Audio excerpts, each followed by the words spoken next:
Friends, welcome to kitchen art. Friends, અત્યારે આ સિઝનમાં ગાજર ખૂબ જ સરસ આવતા હોય છે. તો આજે આપણે ગાજરમાં ફક્ત 2 ચમચી જેટલો ચણાનો લોટ નાખીને એકદમ નવી રેસીપી બનાવીશું. ગાજરમાંથી તમે હલવો બનાવીને તો ઘણી વખત ખાધો હશે, પણ શું તમે આ રીતે ચણાનો લોટ નાખીને કોઈ રેસીપી ટ્રાય કરી છે? જો ન ટ્રાય કરેલ હોય તો વિડીયો એન્ડ સુધી જરૂરથી જોજો. રેસીપી સારી લાગે તો લાઈક અને શેર કરજો. મારી ચેનલ ઉપર નવા હોય અને મારી ચેનલને હજુ સબસ્ક્રાઈબ ન કરેલ હોય તો સબસ્ક્રાઈબ કરી બાજુનું બેલ બટન દબાવવાનું ભૂલશો નહીં, જેથી કરીને નવા વિડીયોનું નોટિફિકેશન મળતું રહે. તો અહીંયા આપણે સૌથી પહેલાં ગાજર લેશું. તો અહીંયા મેં રેડ કલરના જે ગાજર આવે છે તે પસંદ કરેલા છે. બજારમાં ઓરેન્જ કલરના પણ ગાજર આવતા હોય છે. ફ્રેન્ડ્સ, આ ગાજરની વિશેષતા એ છે કે વિન્ટરમાં તે ખૂબ જ સહેલાઈથી મળી જાય છે. વળી તેમાં રહેલા ગાંઠાને પણ આપણે દૂર કરવાની જરૂર નથી. બસ ખમરીની મદદથી અહીંયા આપણે ગાજરને છીણી લેવાનું છે. તો અહીંયા મેં ગાજરની છાલ દૂર કરી લીધી છે. બસ હવે આપણે એક જ ડાયરેક્શનમાં ખમરી ઉપર આ રીતે ગાજરને ચલાવીશું, એટલે ગાજરનું સરસ છીણ છે તે રેડી થઈ જશે.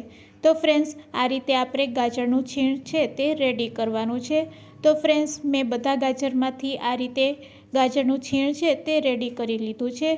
તો હવે આપણે કેટલું છીણ લેવાનું છે તે પણ હું તમને જણાવી દઉં છું. આ રીતે વાટકીના માપથી અહીંયા આપણે 2 વાટકી જેટલું ગાજરનું છીણ લેવાનું છે. તો તમારે 1 વાટકી સેટ કરી લેવાની અને વાટકીના મેઝરમેન્ટથી 2 વાટકી જેટલું છીણ છે તે રેડી કરવાનું છે. હવે તેને આપણે એક બાઉલમાં કાઢી લેશું. તો ફ્રેન્ડ્સ, આ રીતે મેં 2 વાટકી જેટલું ગાજરનું છીણ લીધેલું છે. હવે આપણે ગેસની ફ્લેમ ચાલુ કરીશું અને એક જાડી કઢાઈમાં 1 ચમચી જેટલું ઘી લેશું. ઘી સરસ મેલ્ટ થાય એટલે સૌથી પહેલાં અહીંયા આપણે ગુંદ તળવાનો છે. તો 2 ચમચી જેટલો પહેલાં આપણે ગુંદને તળી લેશું. ઘી સરસ ગરમ થઈ ગયું છે. ગુંદને આપણે આ રીતે શેકી લેશું. અહીંયા આપણે ગેસની ફ્લેમ લો રાખીશું. ગુંદ તળાઈ જાય એટલે તેને આપણે એક પ્લેટમાં કાઢી લેશું. તો ફ્રેન્ડ્સ, આપણો ગુંદ છે તે તળાઈ ગયો છે. હવે તે જ કઢાઈમાં આપણે ફરીથી 1 ચમચી જેટલું ઘી એડ કરવાનું છે અને ઘી એડ કર્યા પછી તેને મેલ્ટ થવા દેશું. અને મેલ્ટ થયા પછી અહીંયા ફક્ત આપણે 2 ચમચી જેટલો જ ચણાનો લોટ નાખવાનો છે. 2 ચમચી જેટલો ચણાનો લોટ એડ કર્યા પછી તેને સારી રીતે ઘીમાં પહેલાં શેકી લેશું. આ રીતે ઘીમાં શેકાઈ જાય એટલે ફરીથી તેમાં આપણે 2 ચમચી જેટલું ઘી એડ કરવાનું છે. તો ફ્રેન્ડ્સ, હવે આપણે ફરીથી 2 ચમચી જેટલું ઘી એડ કરશું. તો એકદમ સરસ લોટ શેકાઈ જાય તેના માટે પહેલાં થોડાક ઘીમાં આપણે લોટને શેકીશું અને પછી ફરીથી ઘી નાખીને ચણાના લોટને શેકશું. તો અહીંયા આપણો લોટ છે ઓલમોસ્ટ શેકાઈ ગયો છે. બસ હવે જે આપણે છીણેલું ગાજર છે તે તેમાં એડ કરી દેવાનું છે અને આ રીતે આપણે મિશ્રણને મિક્સ કરી લેશું.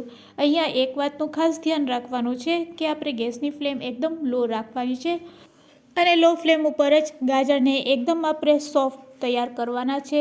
તો આ રીતે સ્પેચ્યુલા અથવા તો તવેથાની મદદથી આપણે ગાજરને મિશ્ર સાથે મિક્સ કરતા જઈશું અને આ રીતે ગાજરને એકદમ સોફ્ટ તૈયાર કરી લેશું. આ રીતે ગાજર એકદમ સરસ સોફ્ટ થઈ જાય એટલે તેમાં આપણે દૂધ એડ કરવાનું છે. તો હવે આપણે 1 વાટકા જેટલું અહીંયા દૂધ એડ કરશું. તો દૂધ એડ કર્યા પછી અહીંયા આપણે એલચી પાવડર પણ એડ કરશું. તો અહીંયા મેં થોડોક એલચી પાવડર લીધેલો છે. તેને પણ આપણે મિશ્ર સાથે મિક્સ કરી લેશું અને સ્પેચ્યુલાથી હવે આ રીતે આપણે તેને દૂધ સાથે મિક્સ કરી લેશું. અહીંયા આપણે બેસનનો લોટ નાખેલો છે એટલે જ્યારે તમે દૂધ નાખશો એટલે મિશ્ર છે એ તરત ઘટ થવા લાગશે. તો આ રીતે આપણે સ્પેચ્યુલાથી સતત તેને હલાવીશું. આ રીતે હલાવવાથી મિશ્ર છે એ તરત જ ઘટ થઈ જશે અને આપણી જે બરફી બનાવવાનું મિશ્ર છે તે પણ રેડી થઈ જશે.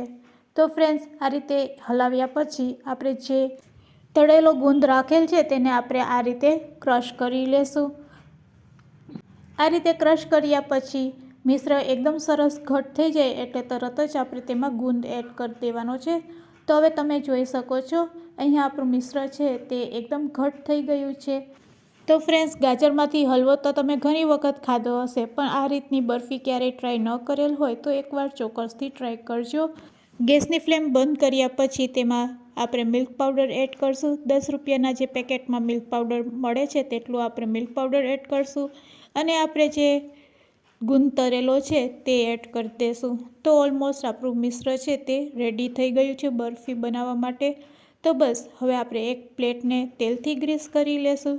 તૈયાર કરેલા આ મિશ્રણને આપણે પ્લેટમાં કાઢી લેશું. આ રીતે પ્લેટમાં કાઢ્યા પછી તેને એકદમ વ્યવસ્થિત સ્પ્રેડ કરી દેશું. સ્પ્રેડ કર્યા પછી 10 મિનિટ માટે તેને રેસ્ટ આપીશું. 10 મિનિટ રેસ્ટ આપ્યા પછી તેને આપણે ચાકુથી કટ કરી લેશું. તો એકદમ યુનિક રેસીપી રેડી છે.